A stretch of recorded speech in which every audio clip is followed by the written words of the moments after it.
Hello everyone, I'm Shima and welcome to my channel.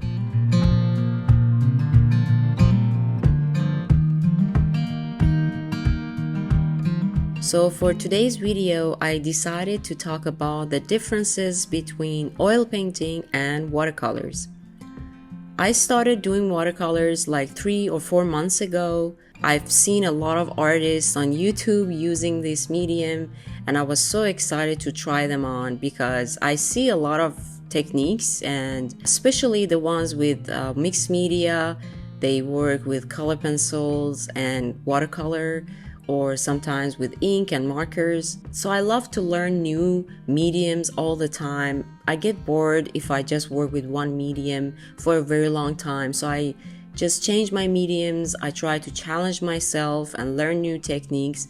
And you know what? It actually helps me when I go back and try another medium. I see the difference. When I used to work with digital paintings and I started color pencil drawings, it actually helped my drawings with color pencil, even though those are digital and this one just was pencils on a paper. Learning new mediums, it's always going to help you. So keep that in mind when you start a new medium.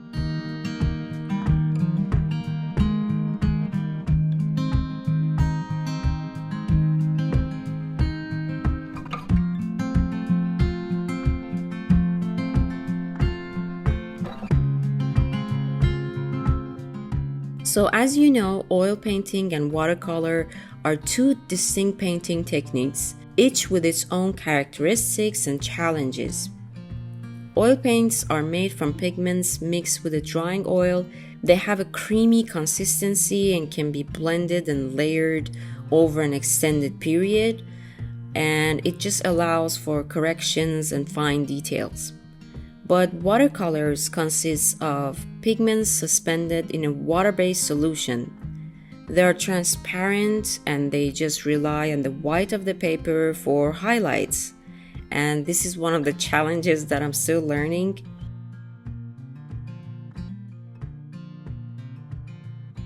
So when it comes to drying time, oil paints takes a long time to dry, often days or even weeks.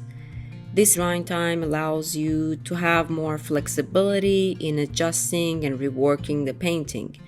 For some people, it can be a challenge to wait that long, but for some people, they just enjoy it, like myself.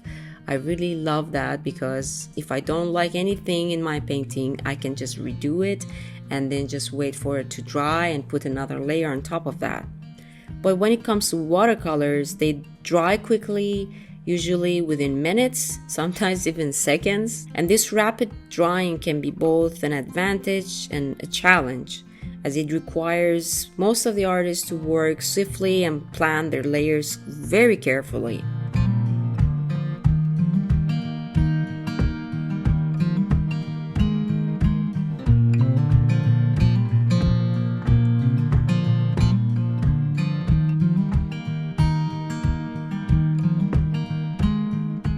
When you do errors in oil painting, as I said before, you can just easily correct it by simply painting over the mistake once the paint has dried.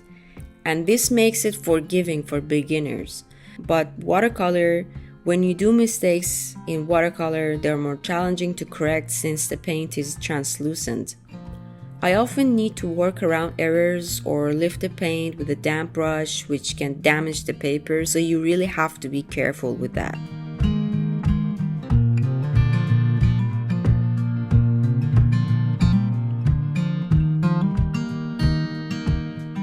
So when it comes to color mixing, oil paints offer a wide range of colors and allow you for extensive color mixing on the palette and the canvas.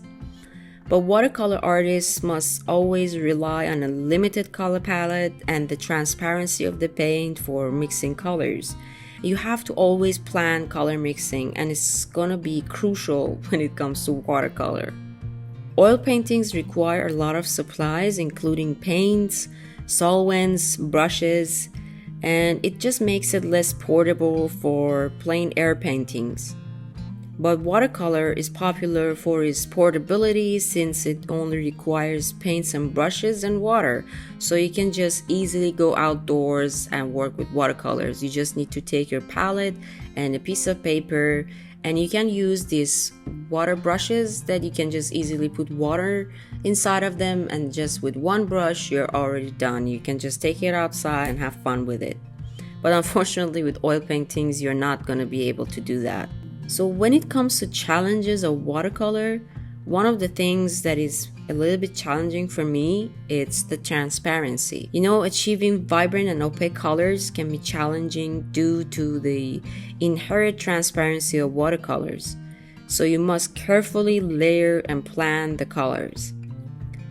The other one is the timing. Since watercolors dry quickly, you must work swiftly and decisively.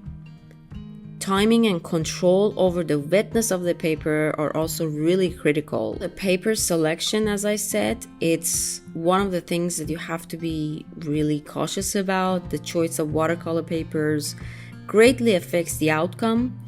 You must select the appropriate paper weight and texture to suit the style and the subject that you want to work with.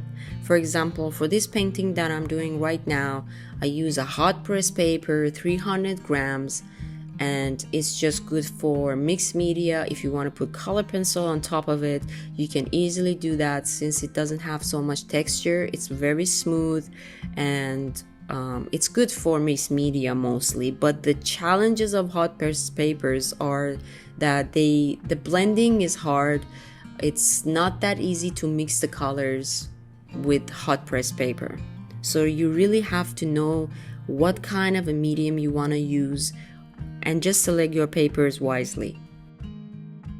I've been seeing a lot of watercolor artists that they just preserve the white of the paper for highlights. It's a fundamental technique in watercolor. It requires careful planning and brush control. I'm still learning to do that, but since I was working with oil paintings, I mostly just put a transparent layer all over my painting and just add the highlights later. So it all depends on you. I really love to learn that technique, to be honest, but I'm still in the process. If you do a mistake with watercolors, it can really be tricky to fix it, since scrubbing or erasing can actually damage your paper surface. So you have to be really careful, be gentle with your paper, and you cannot just undo everything. So in general, I enjoy working with oil and watercolors. They have their unique creative possibilities, and artists often choose one or the other based on their preferences and artistic goals. Each medium can have its own challenges, but if you learn how to master them, can just lead to beautiful and expressive artworks.